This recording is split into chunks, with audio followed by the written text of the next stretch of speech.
ওনারা বিভিন্ন ধরনের ওয়াদা করছে, এত লক্ষ এত কোটি কার্ড দিব, এক একটা কার্ডে এত হাজার এত লাখ টাকা পাবেন, এই ধরনের অনেকগুলো ওয়াদা করছেন, যেটা নির্বাচন বিধির অর্থাৎ আচরণ বিধির সুনির্দিষ্ট খেলাফ আমরা বলেছি।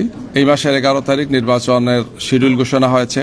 ঘোষণার পরপরই আমরা আমাদের পক্ষ থেকে আমাদের আমিরে জামাত ডাক্তার শফিকুর রহমান সাহেবের নির্দেশনায় এবং আচরণ বিধি মোতাবেক আমরা নিজেরাই নির্বাচনে যে সমস্ত প্রচার প্রকাশনা সামগ্রীগুলো ছিল, অর্থাৎ পোস্টার, ব্যানার, ফেস্টুন, বিলবোর্ড, আমরা নিজেরাই 48 ঘন্টার মধ্যে নিজেরাই সরিয়েছি। বাস্তবে আরো কম সময় আমরা সরিয়েছি, তারপরও সব মিলে পুরো দেশে আমরা নিজেরা এটা সরিয়েছি। এবং আমাদের এটাই ছিল প্রত্যাশা যে যেহেতু আগামী ত্রয়োদশ জাতীয় সংসদ নির্বাচন একটি খুবই গুরুত্বপূর্ণ নির্বাচন, জাতির প্রত্যাশা, এই নির্বাচন যাতে ফ্রি, ফেয়ার এবং ক্রেডিবল হয়, এখানে আমাদের পক্ষ থেকে যাতে কোনো ধরনের ত্রুটি না থাকে। কিন্তু আমরা দেখতে পাচ্ছি যে বিভিন্ন জায়গাতে নির্বাচনী আচরণ বিধি মানার ক্ষেত্রে বড় ধরনের ব্যত্যয় হচ্ছে, লঙ্ঘন হচ্ছে আচরণ বিধির।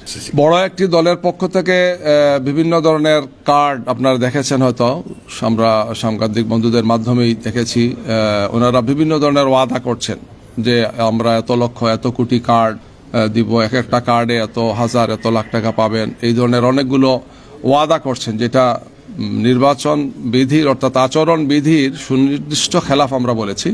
এই ব্যাপারে ওনাদেরকে পদক্ষেপ নেওয়ার জন্য আমরা বলেছি। অর্থাৎ যেখানেই যতটুকু আচরণ বিধি লঙ্ঘিত হচ্ছে আমরা তাদের দৃষ্টি আকর্ষণে এনেছি, বলছি যে এগুলা তাৎক্ষণিকভাবে ওনারা যাতে ব্যবস্থা নেন। দ্বিতীয় একটি বিষয় ছিল সেটি যে আমরা নির্বাচন জন্য ফ্রি, ফেয়ার করার জন্য খুবই গুরুত্বপূর্ণ বিষয়, সেটা আমরা বারবার রিপিটেডলি বলেছি, ওনাদেরকে আজকেও বলেছি। সেটা হচ্ছে যে নির্বাচন কেন্দ্রগুলোতে সিসি ক্যামেরা স্থাপন না হলে আমরা মনে করি যে সন্ত্রাসীরা এবং যারা উদ্দেশ্য যাদের অসৎ থাকবে তারা নির্বাচনকে ভণ্ডুল করার জন্য, বানচাল করার জন্য একটা বড় ধরনের সুযোগ পেয়ে যাবে। সিসি ক্যামেরা থাকলে সেই সুযোগটা আশা করি আর থাকবে না, থাকার কথা না। এটা একটা মেসেজ হবে যে এখানে সিসি ক্যামেরা আছে।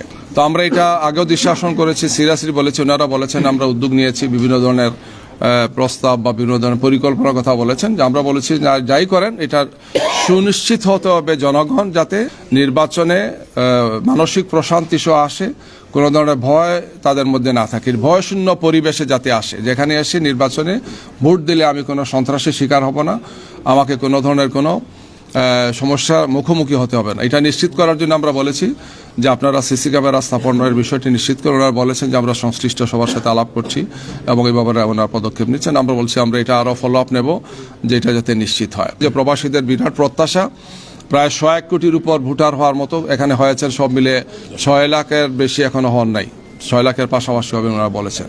তো এখনো যে সময় আছে আমরা বলেছি যে এই ব্যাপারে প্রয়োজনীয় পদক্ষেপ নেওয়া, এবং প্রবাসীরা যারা আমাদের রিমিটেন্স যোদ্ধা, যারা আমাদেরকে এই দেশের অর্থনীতিকে সচল রেখেছেন, তাদের বিরাট প্রত্যাশা যে তারা ভোটাধিকার পাবেন, ভোট দিতে পারবেন, এই বিষয়টি যাতে তারা প্রয়োজনীয় পদক্ষেপগুলো গ্রহণ করেন আমরা সে বিষয়ে তাদেরকে দৃষ্টি আকর্ষণ করেছি, পরামর্শ দিয়েছি, ওনারা সেই সমস্ত বিষয়গুলো দেখছেন।